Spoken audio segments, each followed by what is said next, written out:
Emotional transformation, this is chapter 9. Thank you. Thank you for staying here.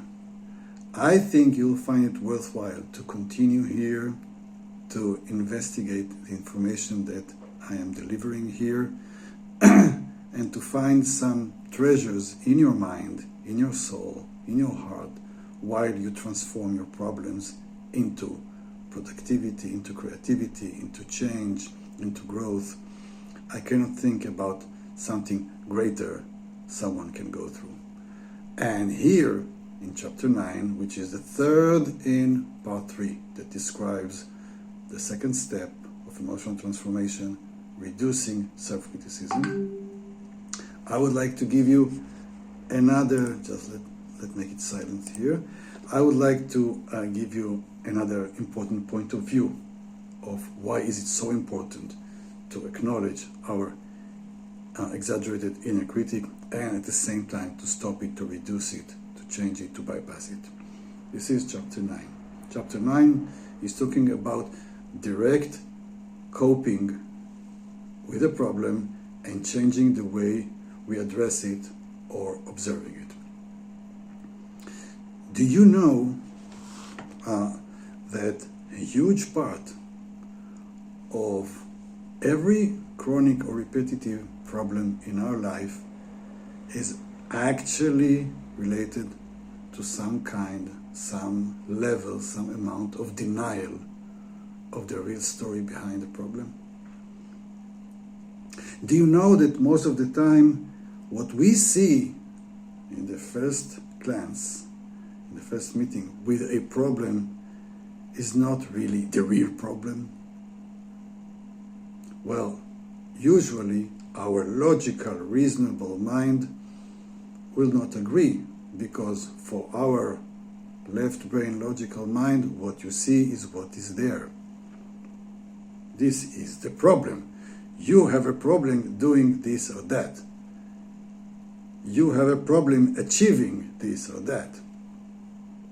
You have a problem, that's it. It's obvious, it's evident, everyone can see it. Well, if you learn some psychology, and if you have some curiosity and adventurous mind, you may want to discover that there are things behind the problem. That actually a problem is a way to avoid a bigger pain or a bigger problem in our soul. And we deny it.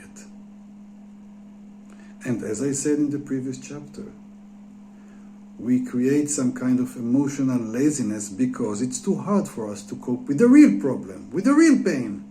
The conflict there is too painful, it's too bleeding. So we prefer to put a kind of representative to this problem and stay stuck with this one, as if this one, the messenger, is the core problem. Here in emotional transformation, I give you a tool to bypass this wall. You don't need to go in depth. You don't need to really try to see what's going on there in the back of your mind. No. All you need to do is to practice.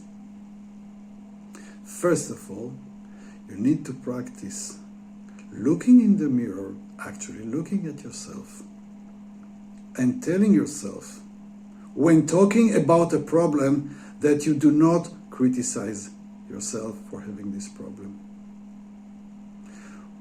While doing so, you start breaking your own denial mechanisms.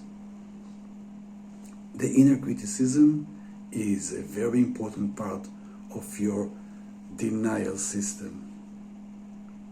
In order for you to deny a problem, you criticize yourself. You fail in creating a space where you can really cope directly with what is going on in your mind. Again, I'm telling you, you don't have to acknowledge all the painful information. It's too hard, and many times it is impossible, especially to the logical mind. We do something else. We take the energy. There is energy around and inside a stuck problem. We recognize this energy. We kind of holding it in our hands, and we start moving it, releasing it from the complex where it stays now into a more liberated, free flow energy that goes from the problem into fulfilling your creative desires. But for this to take place, you need to practice direct coping. Just there in the emotional transformation practice, and then later when it happens in your life, that's great. When it happens naturally. We don't try to push it or to force it. I would like you to acknowledge, or at least to assume, that once you practice emotional transformation, you really improve your abilities to go deeper, even if you don't try to go deeper. All you do is removing the obstacles. And like many other things in our lives, when we remove the obstacles, the natural self-healing powers get into action. And for you, or for everyone, to really take care of the problem, we need to remove all the things that block the natural creative energy that is stored in a problem. We need to remove the blocks, and once the blocks are gone, the energy will flow directly. So this is what we're doing here. We create a direct coping without really, feeling that we are coping. We just face our reflection. First of all, we expose all the information without being victims, without judging, without too many opinions, just saying, just reporting, just pouring the information. Let it out. This is a very important step of stopping denying, stopping the denial system, which is so automatic. We are standing there and we decide not to deny. We just practice sharing what we feel, what we think, but with no judgment, because judgment actually activates the denial. And then when we're coming to the second step, we actively address our inner critic and saying to ourselves, I do not criticize yourself. It is so important for us. Do not take it for granted, ever. The need to hear these words between you and between you and friends again and again. Like we need the words, I love you. It's never enough. We need to hear the words, I do not criticize you over this.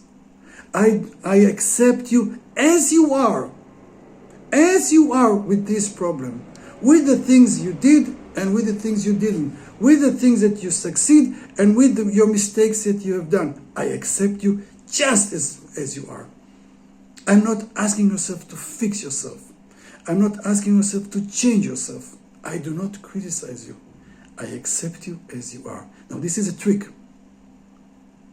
Because the more you say it, the more it really takes place in your mind. The more you say it, the less your inner critic can be exaggerated or influence you too much. The more you say it, the more you create a new room in yourself for direct coping with the problem, which begins, as I said before, with getting closer to the real feelings. Many times this is the whole story. Many times our old ways of coping the problems were not efficient because they did not include real observing, real meeting with the real pain, which is the real story. So we don't need to understand the problem behind the problem. We need to learn to feel it. And this is something we can do.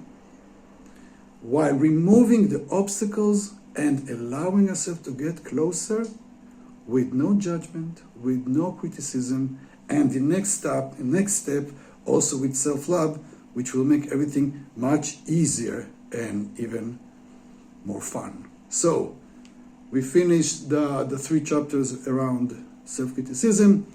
Next step will be, we will incorporate self-love here, and it will be good. It will be paving the road for your own transformation.